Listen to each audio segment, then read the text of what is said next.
Bitak-bitak na ang ilang sakahan sa Maguindanao del Sur dahil sa epekto ng El Nino. Babala naman ang pag-asa, posible pang tumindi ang nararamdamang init sa susunod na buwan. Nasa frontline ng balitang yan, Simon Gualvez. Wala nang mapakinabangan sa mga tanim na mais ang mag-asawang sina Telando at Nonet sa Buluan, Maguindanao del Sur. Nasira at walang bunga mga mais na itinanim nila sa 2 hektaryang lupain. Namatay din ang palay na nasa kanilang sakahan. Bitak-bitak na ngayon ng lupa dahil mag-4 na buwan na raw na hindi umuulan sa kanilang lugar. Epekto yan ng El Nino. Problema ngayon ng mag-asawa kung paano mabayaran ang 15,000 pesos na utang para sa pinangbili nila ng abono at pambayad sa pagpapatanim ng mais. Sobrang init, ma'am. Namamatay yung mga mais. Kaya matagal nang hindi na ulanan. Sana humingi kami ng tulong kung meron kaming may maawa sa amin ba.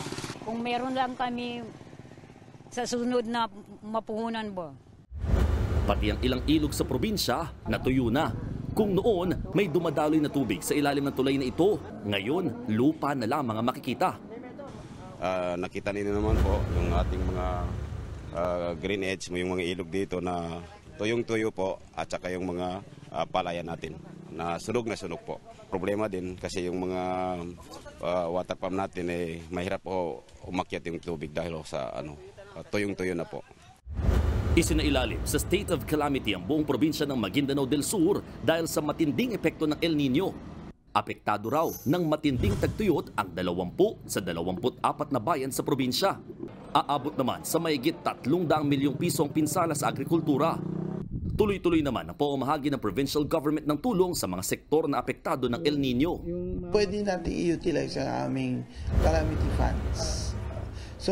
Kasi yun na ngayon ang gagamitin natin para i-assist ang ating mga farmers. Pero it doesn't mean na wala na talaga aside from that.